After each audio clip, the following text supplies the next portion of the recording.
क्या सच में श्री कृष्ण का शंख एक सोनिक वेपन था? क्या पांचजन्य की आवाज एक 150 डेसिबल तक पहुंचती थी, यानी जेट इंजन जितनी? और क्या उसका नाद सुनते ही सेनाएं कुछ सेकंड के लिए जड़ हो जाती थीं?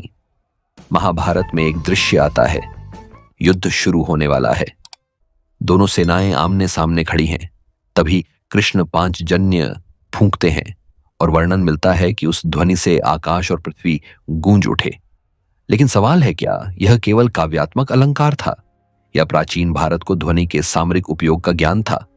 आज हम इस रहस्य को 3 पहलुओं से समझेंगे: ध्वनि की शक्ति, शंख की संरचना और युद्ध भूमि पर उसका मानसिक प्रभाव। सबसे पहले बात करते हैं 150 डेसिबल की। 60 डेसिबल सामान्य बातचीत होती है, 100 डेसिबल मोटरसाइकिल, 120 डेसिबल वह सीमा जहां से दर्द शुरू होता है, 150 डेसिबल जेट इंजन के पास खड़े होने जैसा। 150 डेसिबल पर क्या होता है?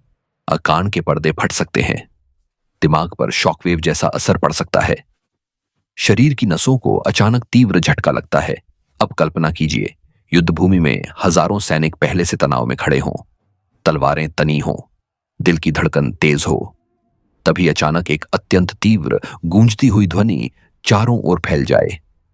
कुछ सेकंड के लिए दिमाग डिसोरिएंट हो सकता है, संतुलन बिगड़ सकता है, शरीर फ्रीज रिस्पॉन्स में जा सकता है।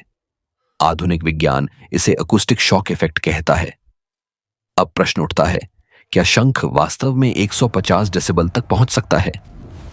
आधुनिक परीक्षणों में बड़े शंख लगभग 110 से 125 डेसिबल तक जा सकते हैं, लेकिन पीक इंपल्स यानी क्षणिक उच्चतम ध्वनि स्तर कभी-कभी उससे अधिक भी महसूस हो सकता है, विशेषकर तब जब शंख विशाल हो, मोटा हो और उसे पूरी शक्ति से फूंका जाए।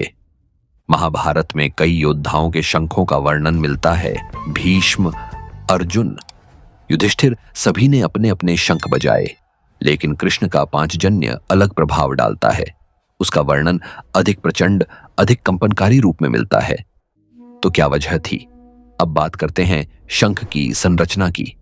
शंख कोई साधारण सीटी नहीं है, यह एक प्राकृतिक स्पाइरल अकूस्टिक चेंबर है। इसके अंदर का घुमाव लॉगरिथमिक स्पाइरल जैसा होता है। यही संरचना ध्वनि को एम्पलीफाई करती है और रेजोनेंस पैदा करती है। जब हवा तेज दबाव से भीतर जाती है तो अंदर कई परावर्तन परतें बनती हैं। ध्वनि बार बार टकराती है और उसकी तीव्रता बढ़ती जाती है। परिणाम स्वरूप आवाज केवल तेज नहीं होती, बल्कि गहरी और कंपनयुक्त बनती है। लो फ्रीक्वेंसी वाइब्रेशन शरीर पर अलग तरह से असर डालती है। वह केवल कानों से नहीं, बल्कि छाती और नसों में भी महसूस होती है। इसीलिए मंदिरों में शंख बजने पर लोग एक ऊर्जा परिवर्तन महसूस करते हैं। अब कल्पना कीजिए कि पांचजन्य विशेष रूप से चयनित, यंत्र विशाल आकार का और युद्ध के लिए उपयोग किया जाने वाला शंख हो। तब उसकी ध्वनि बैटलफील्ड पर एक प्राकृतिक एम्पलीफायर की तरह काम कर सकती थी। लेकिन असली शक्ति केवल ध्वनि की तीव्रता में नहीं थी, असली शक्ति थी उसके मानसिक प्रभाव में।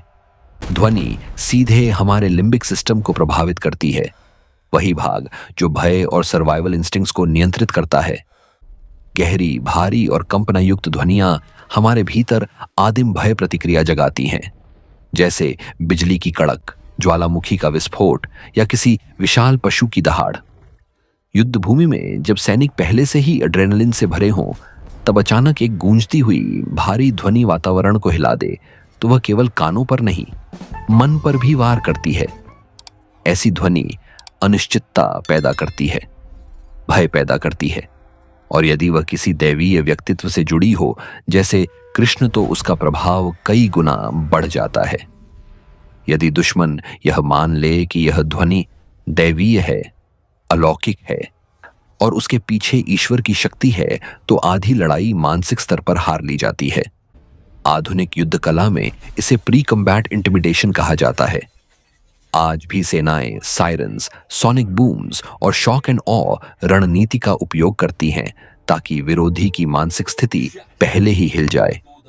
तो क्या संभव है कि महाभारत में भी ध्वनि का रणनीतिक उपयोग किया गया हो? जब पांचजन्य गूंजता था, वह केवल युद्ध आरंभ का संकेत नहीं था, वह एक अकूस्टिक ब्लास्ट था, एक साइकोलॉजिकल स्ट्राइक था, एक घोषणा थी कि यह केवल मनुष्यों का युद्ध नहीं बल्कि धर्म और अधर्म का निर्णायक संघर्ष है। हो सकता है 150 डेसिबल का दावा प्रतीकात्मक हो सकता है यह साहित्यिक अतिशयोक्ति हो, लेकिन यह भी उतना ही संभव है कि प्राचीन भारत ने ध्वनि की शक्ति को गहराई से समझा था और उसे रणनीति का हिस्सा बनाया था।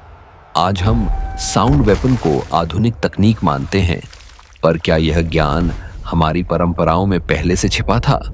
और तो आखिर पांचजन्य क्या था?